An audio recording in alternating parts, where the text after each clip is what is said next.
TDP నేతల జంట హత్యల కేసులో పిన్నెల్లి సోదరులకి ఇప్పుడు సుప్రీంకోర్టులో భారీగా ఎదురుదెబ్బ తగిలింది. సుప్రీంకోర్టు ముందస్తు బెయిల్ని నిరాకరించింది. దాంతోపాటుగా 2 వారాల్లోగా వారు లొంగిపోవాలంటూ ఆదేశాలు జారీ చేసింది. ఈ నేపథ్యంలోనే పిన్నెల్లి సోదరుల అరెస్ట్ ఖాయమనేటువంటి వార్తలు వస్తూ ఉన్నాయి. ఈ అంశంలో అసలు ఏం జరగబోతుందనేది మనం పూర్తి స్థాయిలో విశ్లేషణ చేసుకుందాం. ప్రస్తుతం మనతో పాటున్నారు ప్రముఖ రాజకీయ విశ్లేషకులు, ప్రముఖ సీనియర్ జర్నలిస్ట్ దుర్గా వడ్లమణి గారు. వారితో మాట్లాడదాం. మేడం నమస్తే. మేడం నమస్తే అండి. తెలుగుదేశం పార్టీ నేతలకు సంబంధించినటువంటి జంట హత్యల కేసులో పిన్నెల్లి సోదరులకి భారీగా సుప్రీంకోర్టులో ఎదురు దెబ్బ తగిలింది. ముందస్తు బెయిల్ పిటిషన్ని సుప్రీంకోర్టు నిరాకరించింది. ఈ నేపథ్యంలోనే 2 వారాల్లోగా మీరు లొంగిపోండి అంటూ సుప్రీంకోర్టు ఆదేశాలు అయితే జారీ చేసింది. పిన్నెల్లి సోదరులు అరెస్ట్ అవ్వడం ఖాయమా అంటే ఏం చెప్తారు? ఖచ్చితంగా అరెస్ట్ అవుతారండి, అందులో డౌట్ అక్కర్లా. ఇద్దరు తెలుగుదేశం కార్యకర్తల అంటే వాళ్లే కదా జంట హత్యలు అంటే, తెలుగుదేశం పార్టీ నేతలు వాళ్ళు. సో ఆ విషయంలో అంటే చూసారా, మీకు మనం ప్రతిసారి చెప్పుకున్నట్టుగా సిట్ కావచ్చు, సిబిఐ కావచ్చు, ఏదైనా కూడా వాళ్ళు ఏమి తొందరపడి ఎవరిని అరెస్ట్ చేయట్లా. వాళ్ళకి కావాల్సినంత అవకాశం ఇస్తున్నారు. హైకోర్టుకి వెళ్తారా వెళ్ళండి, సుప్రీంకోర్టుకి వెళ్తారా వెళ్ళండి, వెళ్ళి మీకు అక్కడ సుప్రీంకోర్టు బెయిల్ రిజెక్ట్ చేశాక వాళ్ళు అప్పుడు అరెస్ట్ చేయడానికి ప్రయత్నిస్తున్నారు. ఇవాళ సుప్రీంకోర్టు చాలా తీవ్రంగా మాట్లాడింది చెప్పాలంటే. అంటే వాళ్ళు మాట్లాడింది కరెక్ట్, అది నేను చెప్తున్నా. మీరు అంటే వీళ్ళు ఇన్ఫ్లుయెన్షియల్ పర్సన్స్, రాజకీయ నాయకులు కాబట్టి ఎలాగా మిమ్మల్ని అరెస్ట్ తొందరపడి చెయ్యరు కదా పోలీసులు. మరి మీ అంటే వాళ్ళ లాయర్ అడిగాడు 2 వారాల టైం కావాలని. దానికోసమని 2 వారాల టైం ఎందుకని అడిగింది. వెంటనే లొంగిపోవాలి కదా లెక్క ప్రకారం. అయినా సరే 2 వారాల టైం ఇచ్చారు వాళ్ళు. తర్వాత మీరు అన్నట్టు మధ్యంతర ఉత్తర్వులు రద్దు చేసింది, అంటే ముందస్తు బెయిల్ లేకుండా చేసింది. ఇవాళ పిన్నెల్లి సోదరులు వాళ్ళు చేసిన ఆగడాలు మనకు తెలుసు.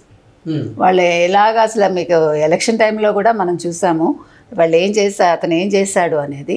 తర్వాత అతను అరెస్ట్ అయినప్పుడు మీకు గుర్తుందా, నెల్లూరు జైలుకి వెళ్ళి ఎవరు జగన్మోహన్ రెడ్డి ప్రత్యేక హెలికాప్టర్లో వెళ్ళి 40 లక్షలంతా ఖర్చు పెట్టుకుని పరామర్శించి వచ్చాడు. మరి నిన్న ఇవాళ ఇంకా స్టేట్మెంట్స్ ఎందుకు ఇవ్వలేదు జగన్మోహన్ రెడ్డి? పిన్నెల్లి సోదరులకు సంబంధించి కానీ, నిన్న వైవి సుబ్బారెడ్డి గురించి కానీ, ఎవరి గురించి ఏది స్టేట్మెంట్స్ ఇంకా ఏమి ఇవ్వాల. నిన్న వైవి సుబ్బారెడ్డి కూడా నాకు తెలియకుండా జరిగాయని కొన్ని స్టేట్మెంట్స్ ఇచ్చాడు ఆయన. తర్వాత మనకు తెలుసు లడ్డు విషయంలో కల్తీ నెయ్యి వాడలేదు మేము టీటీడీ గోశాలలో వచ్చిన నెయ్యి వాడాము మేము, అంటే ఆవుల ద్వారా వచ్చిన ఆ పాడి ద్వారా వచ్చిన నెయ్యిని వాడాము అని చెప్పడం జరిగింది మనకి. అంటే ఇప్పుడు ఇవాళ మీరు కనుక సుబ్బారెడ్డిని చూసారంటే చాలా భయంలో, కన్ఫ్యూజన్లో ఉన్నాడు మనిషి. అంటే మీకు అన్నీ కూడా ఆత్మన్యూన్యత పాడా అది కాదు, అంటే దొరికిపోయామని ఒక భయం పట్టుకుంది. ఎక్కడికక్కడ సిట్టు కానీ, ఈడీ కానీ, సిబిఐ కానీ ఎవ్వరూ కూడా వాళ్ళు ఏది తొందరపడలేదు. 18 నెలలుగా వాళ్ళు ఇప్పుడు చూడండి వలేసి పట్టుకొని కూర్చుంటారు. ఇప్పుడు మనం చేపలకు వలేస్తారు, ఇవాళ వేస్తే రేపు పొద్దున్నకి వెళ్ళి చేపలు చూసుకుంటాడు వాడు. అంటే అంత ఓపికగా నేను అనేది. అంటే ఎక్కడా కూడా అంటే ఈ సిట్టు తొందరపడిందని కానీ, సిబిఐ తొందరపడిందని కానీ, పోలీస్ వ్యవస్థ తొందరపడిందని కానీ ఎక్కడా లేదు. వాళ్ళ పిన్నెల్లి సోదరుల విషయంలో కూడా అదే జరిగింది. వాళ్ళు 5 ఏళ్ళు వాళ్ళు ఆగడాలు చేశారు.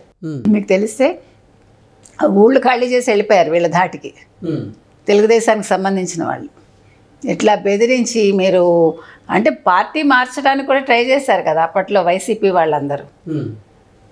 అంటే నేను అనేది ఏంటంటే ఇవాళ మీరు దొరికారు కాబట్టి దీన్ని మళ్ళా ఇంకొక రకంగా దీన్ని మసిపూసి మారేడుకాయ చేయడానికి ప్రయత్నించకూడదు. మీరు లొంగిపోవాలి, మీ అంతటి మీరు లొంగిపోవాలని చెప్పింది కోర్టు. అరెస్ట్ చేయమని కూడా చెప్పలే పోలీసులకి. అంటే ఇవాళ మీకు అసలు అవకాశం కూడా లేదు, మీకు అసలు ఆప్షన్ లేదు, మీ అంతటి మీరు వెళ్ళి లొంగాలి. మరి దీనికి వీళ్ళు ఏం చేస్తారు ఈలోగా ఈ 15 రోజులు చూడాలి. ఇవాళ అయితే ఏం స్టేట్మెంట్స్ మనకు తెలిసి రాలేదు. అంటే స్టేట్మెంట్స్ కూడా ఇవ్వకూడదు లెక్క ప్రకారం కదా, వీళ్ళేమి నెగిటివ్ మాట్లాడటానికి కూడా ఉండదు. కాబట్టి ఇవాళ పిన్నెల్లి సోదరుల విషయం తీసుకుంటే ఇవాళ వైసీపీ వాళ్ళందరూ కూడా భయపడే రోజు వచ్చింది. అసలు మనం మొత్తం కేసులు తీసుకున్నారంటే మీరు ఓ పక్క పరకామణి కేసు, నిన్న పరకామణి కేసులో ఆయన వెళ్ళాడు వచ్చాడు. మొన్ననేమో ఢిల్లీకి వెళ్ళి కల్తీ నెయ్యి గురించి మాట్లాడాడు. తర్వాత ఓ పక్క మద్యం కుంభకోణంలో మనం చూస్తున్నాం ఎవరెవరు అరెస్ట్ అవుతున్నారు.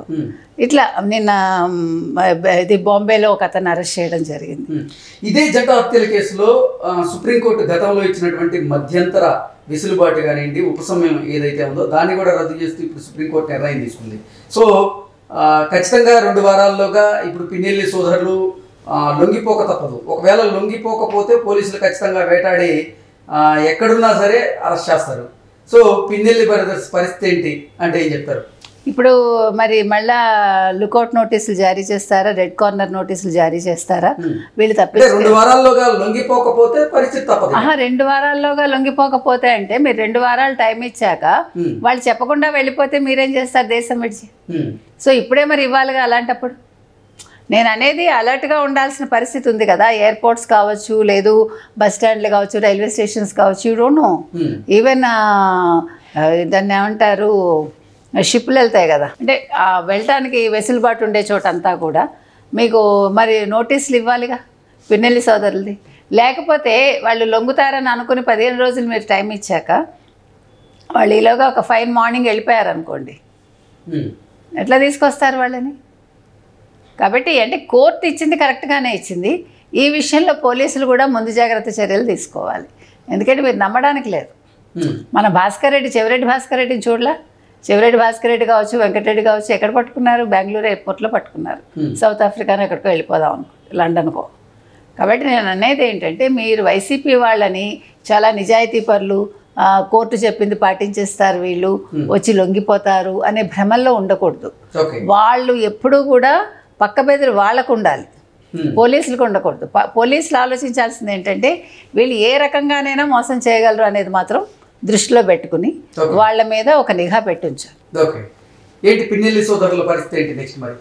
వాళ్ళు వచ్చి లొంగాలండి. లొంగకపోతే వెళ్ళి వేటాడి, మీరే అన్నారు కదా, ఖచ్చితంగా పోలీసులే వెళ్ళి వాళ్ళని మర్యాదగా తీసుకొచ్చి జైల్లో వేస్తారు.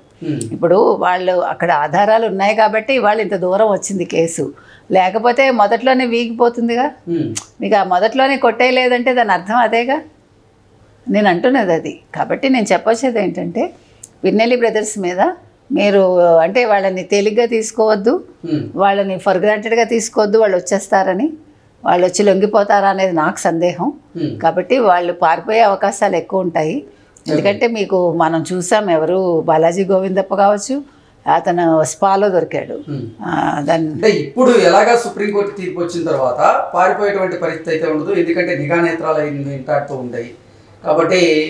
అంటే మీకు వీళ్ళందరూ కూడా సిట్టు విషయంలో కూడా వాళ్ళందరూ సుప్రీంకోర్టుకి వెళ్ళాకే కదా సిట్టు అరెస్ట్ చేసింది. నేను అనేది అప్పుడు కూడా వాళ్ళు పారిపోవడానికి ప్రయత్నించారు కదా. మీకు విదేశాలకు వెళ్ళిపోకుండా ఉంటారా వీళ్ళందరూ? అది నేను చెప్తున్నా. అలర్ట్గా ఉండాల్సింది పోలీసులు, పక్క బెదురుతో ఉండాల్సింది పిన్నెల్లి సోదరులు. Okay, thank you.